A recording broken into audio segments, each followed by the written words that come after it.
Antes de entrar en materia, es pertinente aclarar qué se entiende por arreglo directo.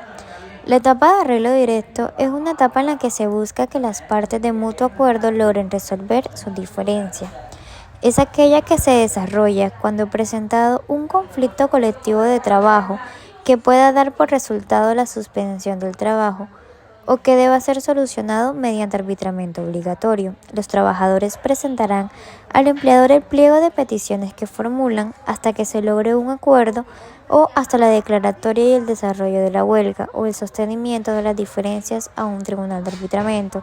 Esto establecido en la sentencia C-741 de 2013. Por otro lado, durante este pueden participar en forma directa en la mesa de negociaciones como asesores hasta 2 representantes de las asociaciones sindicales de primer y segundo grado, establecido esto en el párrafo segundo del artículo 434 del Código Sustantivo de Trabajo. Si bien se ha entendido que esta limitación puede resultar ser razonable y proporcional cuando concreta las funciones de asesoría cumplidas por federaciones y confederaciones que como asociaciones sindicales de segundo y tercer grado tienen un papel que en ciertos aspectos difiere del encomendamiento a los sindicales encargados de asumir las representaciones de los trabajadores. Esto también lo encontramos dentro de la sentencia C-018 del 2015. Por otro lado, la etapa de arreglo directo tendrá una duración de 20 días calendario, días durante los cuales se adelantarán las conversaciones de negociaciones de los pliegos de peticiones. Este lazo de tiempo es posible prorrogarlo de mutuo acuerdo entre las partes hasta por 20 días adicionales, es decir, la duración máxima de la etapa de arreglo durante esta será de 40 días calendarios.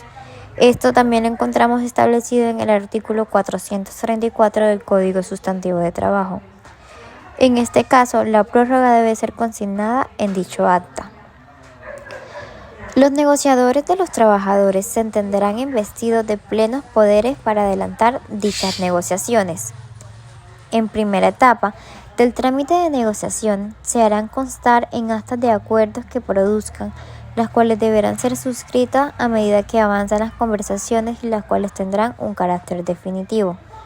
Finalizada la etapa de arreglo directo, es posible que se presenten 2 situaciones. En primer lugar, si ambas partes logran ponerse de acuerdo sobre todos y cada uno de los puntos del pliego de peticiones, se suscribirá la correspondiente convención colectiva de trabajo o el pacto en caso de que los trabajadores no estén sindicalizados y se enviará una copia al Ministerio de Trabajo. Esto lo encontramos establecido dentro del artículo 435 del Código Sustantivo de Trabajo.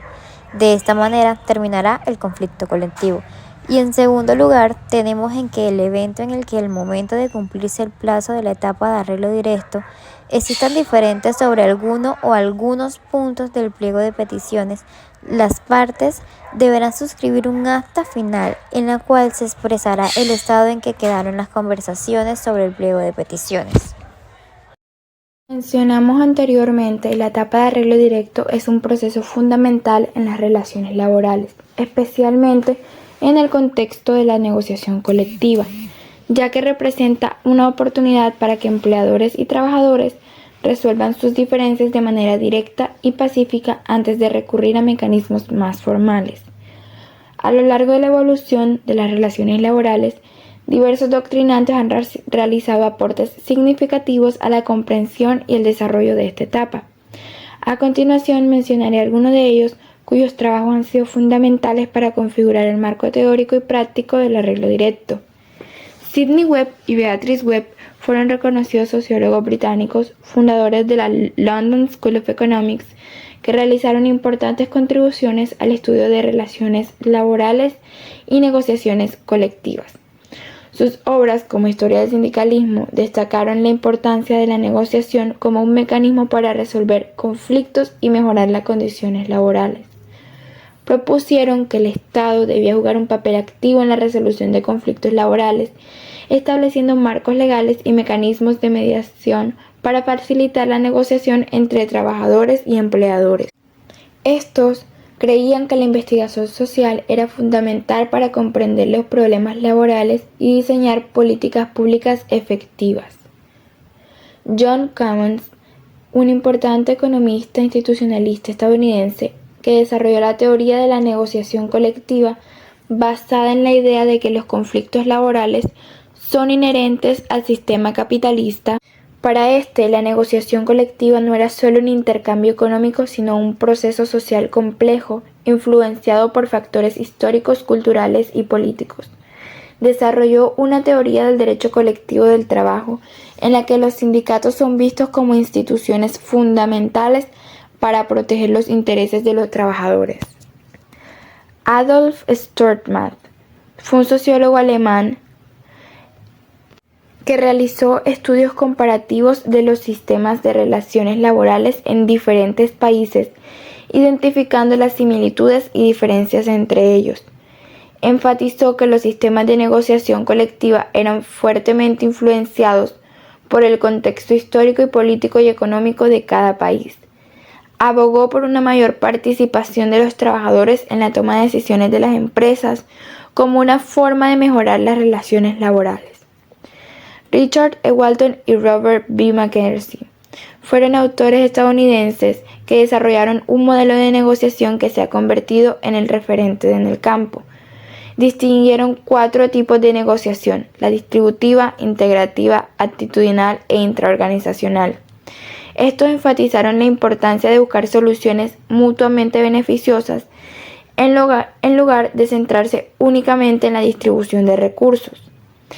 También analizaremos otros autores latinoamericanos relevantes, como lo fue Mario de la Cueva, un destacado jurista mexicano que fue uno de los principales exponentes del derecho del trabajo en América Latina. Sus trabajos se centraron en la dimensión social del derecho y en la importancia de la negociación colectiva como mecanismo para lograr la justicia social. Enfatizó el papel del Estado como garante de los derechos de los trabajadores y como promotor de la negociación colectiva. Óscar Hermida Uriarte, un jurista uruguayo que realizó importantes aportes al estudio del derecho sindical y de la negociación colectiva. Sus obras se caracterizan por un enfoque crítico y comprometido con la defensa de los derechos de los trabajadores. Analizó en profundidad la relación entre el trabajo y el desarrollo económico y destacó la importancia de la autonomía sindical. Gino Germani, un sociólogo argentino que realizó numerosos estudios sobre las clases sociales y los movimientos sociales en Latinoamérica. Sus trabajos sobre sindicalismo y negociación colectiva se centraron en el análisis de las relaciones entre los sindicatos, los partidos políticos y el Estado. Germani destacó la importancia de los factores culturales y políticos en la configuración de los sistemas de relaciones laborales. Aníbal Pinto, un economista chileno que realizó importantes investigaciones sobre el desarrollo económico y social en América Latina. Sus trabajos sobre relaciones laborales se centraron en el análisis de la negociación colectiva en el contexto de los procesos de industrialización y modernización. Pinto enfatizó la necesidad de fortalecer la capacidad negociadora de los sindicatos para lograr una distribución más equitativa de la riqueza. Rui Justo Lisboa fue un jurista brasileño que realizó importantes contribuciones al estudio del derecho del trabajo y de la seguridad social. Sus obras se caracterizan por un enfoque crítico y comprometido con la defensa de los derechos de los trabajadores. Analizó en profundidad la evolución del derecho del trabajo en Brasil y destacó la importancia de la negociación colectiva para la construcción de un Estado social de derecho.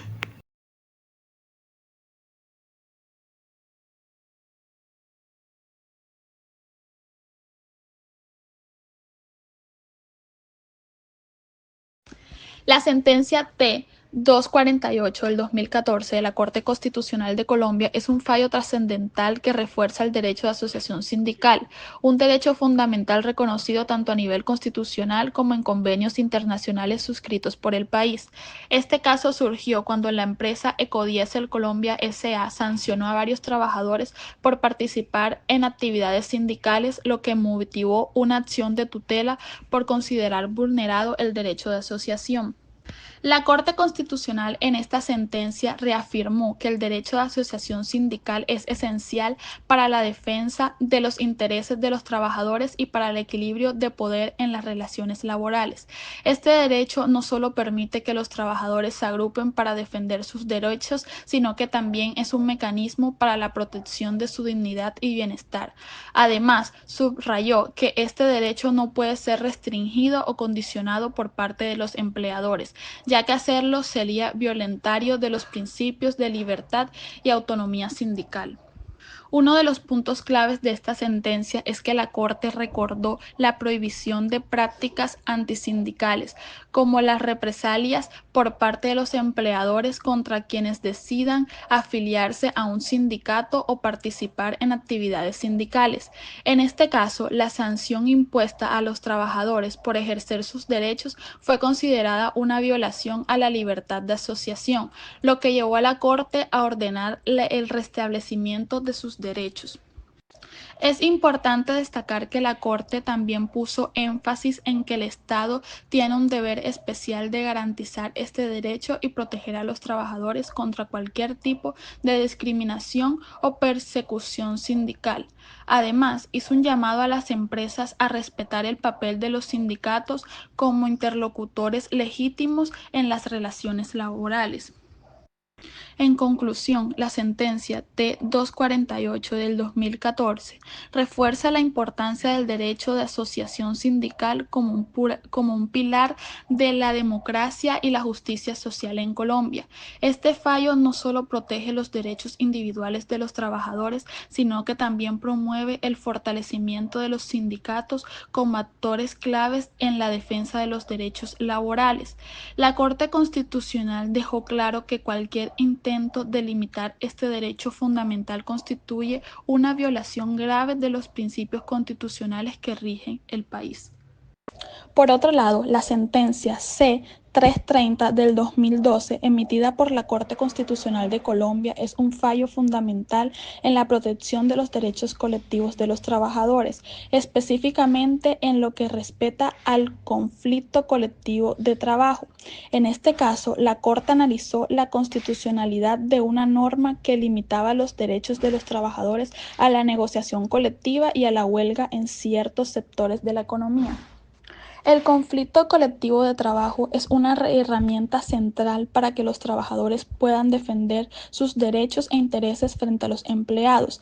Implica la posibilidad de la negociación colectiva y, en última instancia, el derecho a la huelga como medio de presión legítimo para obtener mejoras en las condiciones laborales.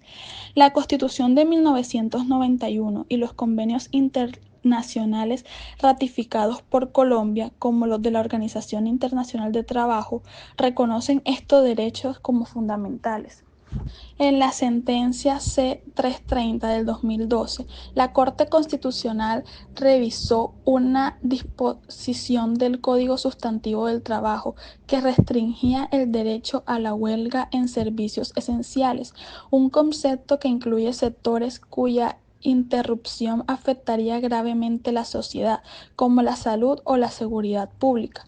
La Corte reafirmó que si bien es legítimo limitar el derecho a la huelga en servicios esenciales, estas restricciones deben ser estrictamente interpretadas para no violar el derecho de los trabajadores a ejercer su autonomía y defender colectivamente sus intereses.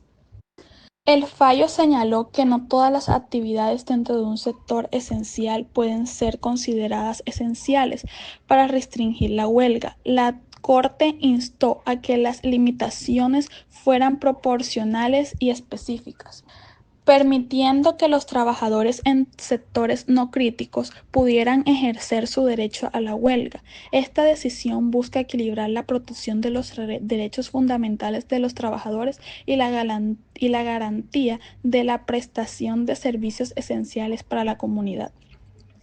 La Corte también enfatizó el papel crucial del conflicto colectivo en el fortalecimiento de la democracia y en la protección de los derechos laborales. El derecho a la huelga, como parte de este conflicto, no debe verse solo como una medida de presión, sino como un mecanismo legítimo de participación que permite a los trabajadores influir en las condiciones laborales y en las políticas que los afectan. En conclusión, la sentencia C-330 del 2012 es un fallo que refuerza la importancia del conflicto colectivo del trabajo y del derecho a la huelga como derechos fundamentales en Colombia. La Corte Constitucional subrayó que las restricciones a estos derechos deben ser excepcionales y cuidadosamente delimitadas, asegurando que los trabajadores tengan los medios para defender colectivamente sus derechos sin que se vulneren las libertades. Este fallo es un claro recordatorio de la necesidad de proteger el equilibrio entre los intereses de los trabajadores y la de la sociedad en general. A continuación, la sentencia C-45 de 1995, emitida por la Corte Constitucional de Colombia, es un fallo clave que aborda el derecho de huelga, uno de los derechos fundamentales de los trabajadores, reconocido tanto en la Constitución de 1991 como en diversos convenios internacionales. En este caso, la Corte revisó la constitucionalidad de ciertas disposiciones del Código Sustantivo del Trabajo que limitaban el derecho de huelga en sectores estratégicos y servicios públicos esenciales. El derecho de huelga es una manifestación de la libertad sindical y una herramienta legítima que los trabajadores tienen para defender sus intereses laborales. Este derecho está protegido por la Constitución, que lo considera fundamental dentro de una sociedad democrática. Sin embargo, no es un derecho absoluto. Puede ser objeto de restricciones cuando está en juego la continuidad de servicios esenciales, que si se interrumpen pueden afectar gravemente a la comunidad.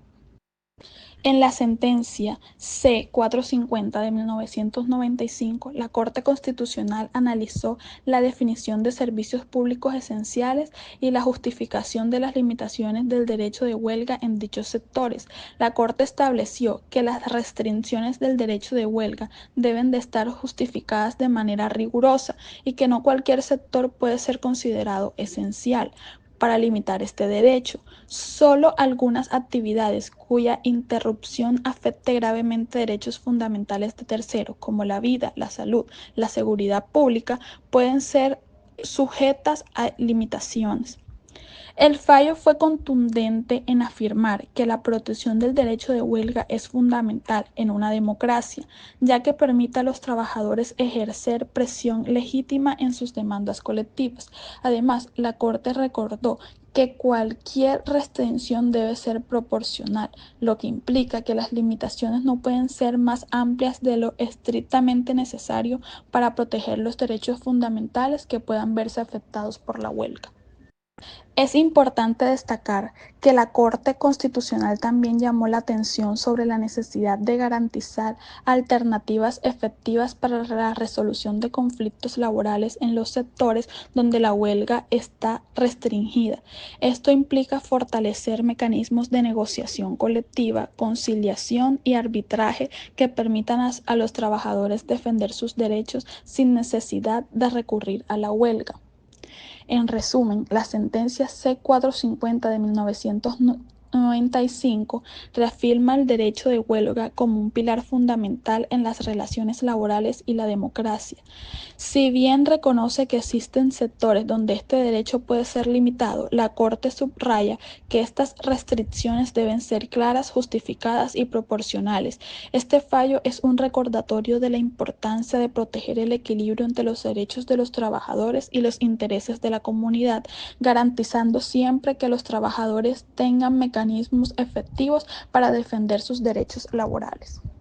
Por último, la sentencia T-556 del 2000, emitida por la Corte Constitucional de Colombia, es un fallo fundamental que aborda los conflictos colectivos de trabajo y el derecho de los trabajadores a la negociación colectiva. En este caso, surgió cuando un grupo de trabajadores interpuso una acción de tutela contra el Ministerio de Trabajo y Seguridad Social por violar sus derechos laborales al negarse o negociar colectivamente y tomar medidas que perjudiquen su derecho a la asociación sindical. El conflicto colectivo de trabajo es un derecho fundamental que permite a los trabajadores unirse para defender sus intereses y mejorar sus condiciones laborales. En este sentido, la negociación colectiva es un mecanismo esencial para garantizar que los trabajadores puedan participar activamente en la definición de sus derechos, como salarios, condiciones de seguridad y bienestar laboral. La Corte Constitucional ha sido enfática en que el derecho a la negociación colectiva es una manifestación de la libertad sindical, protegida tanto por la Constitución como por convenios internacionales ratificados por Colombia.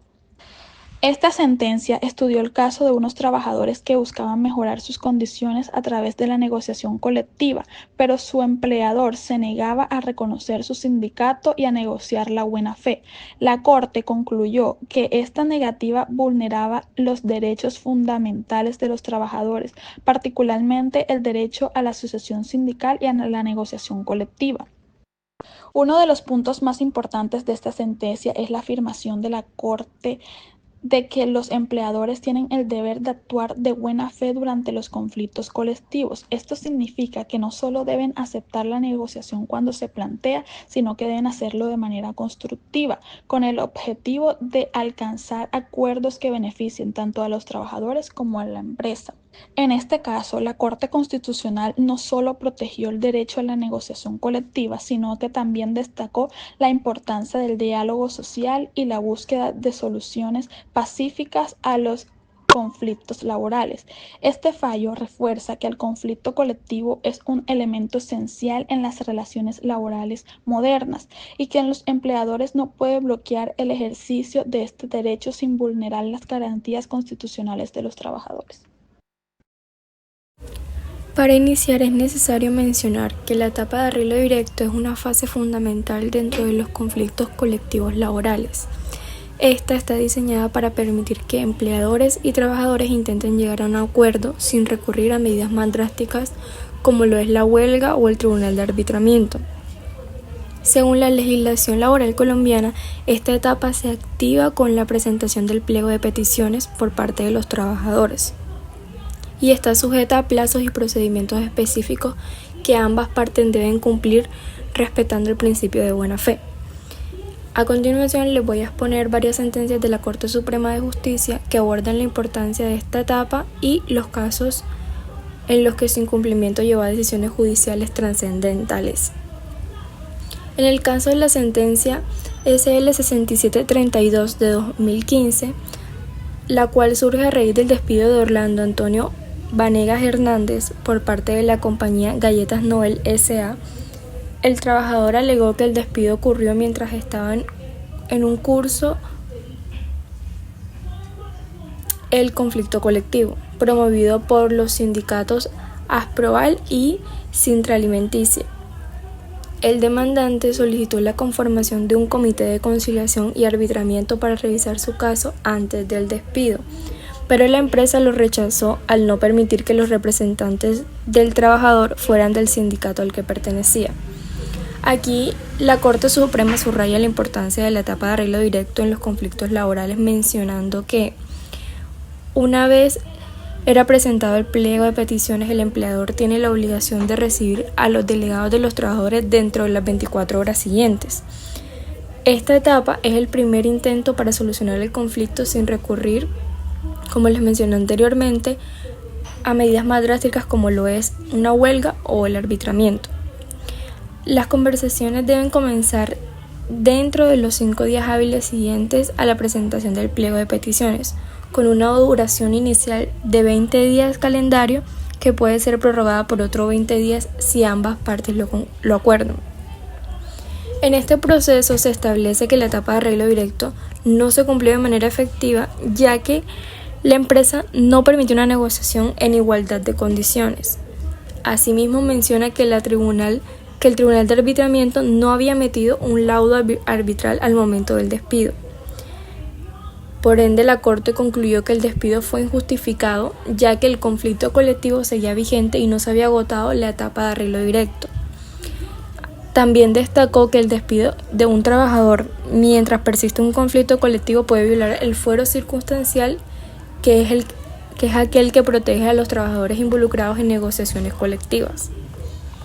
En segundo lugar, estudiamos la sentencia SL 462 de 2021, en la cual los demandantes Arturo Montoya Cafiel, Blanca Jenny Paniagua Guerrero y Carlos Julio Orozco Herrera alegaron que existía un contrato de trabajo a término indefinido con Condensa S.A.